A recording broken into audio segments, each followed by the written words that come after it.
We're out here in Maryland today, joined by Mr. Joshua Morgan Green, checking out his training program, Triple Threat. So I want to thank you, honestly, just want to thank you for the invite out here, man. Travis and I both enjoyed our stay today, but we're here to tell everybody about what you guys do. So first of all, just why'd you get into training? So I got into training about 4 years ago. I've coached at Bowie High School in St. Mary's, played college basketball, high school basketball at St. Mary's, and then Southern New Hampshire for college. I wanted to give back, be a mentor to young men, make sure these guys are competing, because I feel like with this generation, they aren't going out and playing with each other enough. You know, they could be in the gym working on their game, but competing is the number one thing that I think will bridge that gap to their success. All right, you talked about competing. You know, you and I grew up. You know, everybody was always going. You know, you were at everybody's neck, and as you said, now you might see each other once or twice. You're getting to work in the gym, and why is that just so important? Because you have a lot of different people. You know, a lot of kids get their work in from different places, but they're not always going at each other's necks. Right. And talk about the positives of that. A couple of things. One is who's going to come out here and be the best player. Doesn't matter if you're ranked 1 in the country or you're not ranked at all. You have something to prove every time you step on that court, and that's what I try to impress upon my guys. Like, I have a couple guys with high rankings, but they don't come in here like, oh, I'm that dude. You know, they're competing to show that they're the best. And the guys that don't really have a name, they come in here trying to show that I'm as good as you, if not better. Another thing is repetition and consistency. They won't continue to get better if they're not competing with one another. So I definitely try to make sure that they're always competing at, you know, that level. All right, so today, just getting a chance to see you guys go through the full litany of events during your workout. So how do you go about putting together your workout, you know, on a daily, depending if it's, if it's personalized, or it looked like even though it was in a group, there was stuff that was still personalized for each and every player. So talk about that balance. Yeah, so I know who's coming every morning. I send out a text where I have a set schedule of who's gonna come. I do both group and individual sessions. Today, we saw a few guys from Riverdale. We saw Mello. We saw a girl named Lyric, who is the freshman of the year in Howard County. And I work, my specialty is ball handling. I like to put them through a lot of mass ball handling where it's in your face, it's competitive, read and react. A lot of the bigs that were there were bigger guards. They might be a 4 on the level, the high school level, but when they get to college, they'll be turned into 3s. So they have to be able to dribble the ball.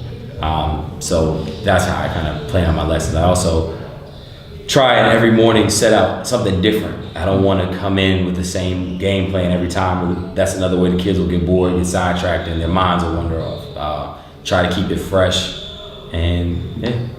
Are you talking about trying to keep it fresh? Just how hard is it? Like for us, we got a chance. Try not to speak too much for Travis, but the kids were really engaged in each and every drill. And even though you had the young lady in the mix with much older guys, like I enjoyed seeing the camaraderie there. And how do you build that? Yeah, continuous work. One thing I went over to her and told her, I said, hey, you're playing with some Division I athletes right now. And she said, I don't know if I belong. I'm like, look, you're gonna be a Division I athlete one day. You might be younger, you might be smaller, but you can't let that, sidetrack you. Your goal is to play college basketball. So continuous encouragement, pushing them to their, the full extent, and trying to get them where they want to be is my goal. All right, you talk about the experience you had playing and some of the drills that you've had and some of the coaches you've got to learn from either as a player or as a coach. Talk about how you put together some of those drills, because we're in an era where everyone has drills, right? And some of them are orthodox, many unorthodox, but not too many are functional. So if you want to just share on how each and every one of those drills that we got a chance to see today are functional and what they do for the players. Yeah, so we started off with a fast break drill. You would come through the middle, slashing, and then you would hit the chair and do a double move.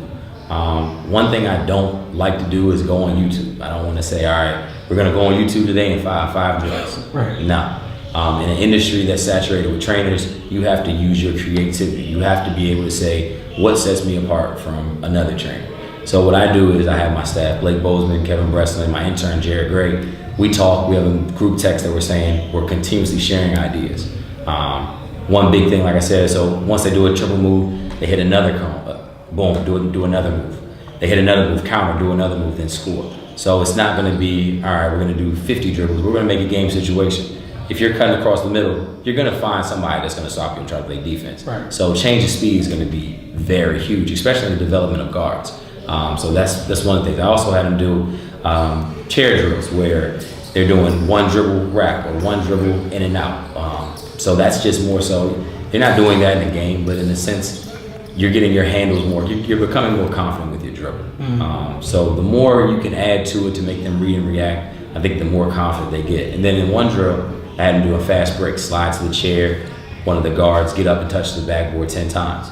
Get it, run outside the cone. One of the things that all my college coaches told, well, my college coach and my high school coach told me, make sure you run wide on a fast break. Just to spread everything Gotta out. spread everything out. You wanna make sure that pass is an easy pass and it's not, the defender can't guard both the man with the ball and the man cutting to the basket.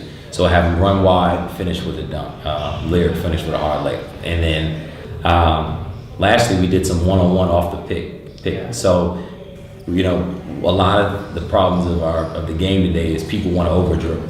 Yes. They see that, you know, Steph Curry is the most innovative player in the game and, you know, he has the green light to take as many dribbles as he wants. Well, that's not the case for everybody. You have to be able to score 2 dribbles, 3 dribbles, 1 dribble. You know, college coaches, high school coaches love proficient players.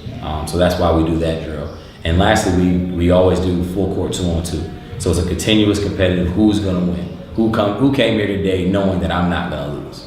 And that's usually how I play on. All right, one of the things you left out, which some of the kids enjoyed and is kind of torture, but you know, in their face you saw torture, but it felt good afterwards, was the Vertimax. Yeah. Let's talk about what that does for them, just from a confidence level and just physically, the beating. Right. So the Vertimax, if you never use it, it's resistance bands that you can set the different types of resistance levels on. And what I have them do is things that get them out of their element. High knees, box jumps. You saw today Melo was dunking with the Vertimax. That's impressive. Not a lot of guys can do that. He's a high major player.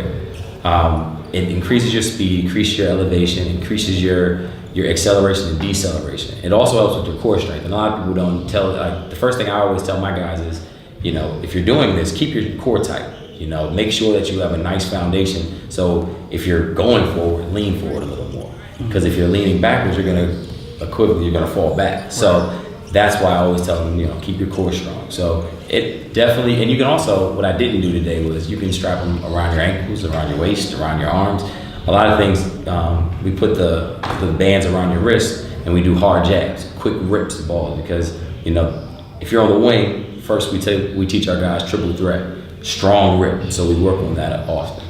All right, so you already brought up the name for me. Thank you for the segue. With triple threat, how did the name come about? One of the reasons it came about is I think that every good move comes from a triple threat. You know, pass, shoot, score. You know, you can really do anything out of the triple threat position. Also, family, faith, and focus are 3 of the things that, you know, one of my coaches, well, we were assistants together, he taught me that, and it's something that I've kept with me since he brought that up. So I didn't bring it up, but I piggybacked off of it and I used triple threat training. All right, then lastly, something you want to share with everybody, just about words about triple threat and ideally what you want for every player, male or female, that walks through the door, what you want them to leave with after, you know, leaving triple threat training. What's the couple things, ideals that they can leave with? Right. The number one thing is I don't want triple threat to be focused mainly on this is basketball training. I want people to know that this is a mentoring thing. If you saw Kevin and Blake out there, both great guys, come from great basketball minds and families. I want them to know that all of our phones are on. If you ever need to talk to us, we're here. I think that's my number one thing. I also say that I think as coaches, we're the bridge to these young adults' success. Whether it's on the court, off the court, the way you carry yourself, the way you talk, the way you communicate are all ways that we can be mentors to kids. And one thing I'm actually trying to do is bring in tutoring. So I'm working on that and,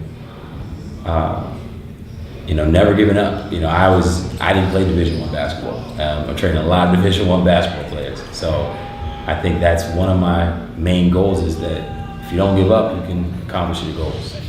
Thank you so much. Want to thank you guys for checking us out. And as always, where can they find you, man, online? Where's the place to learn more about your work? Yeah, so you can find us online at 3 Threat Training. That's the number 3 threattraining.com. You can follow us on Instagram, same thing, 3threattraining.com. And on Twitter, we are the _JMG.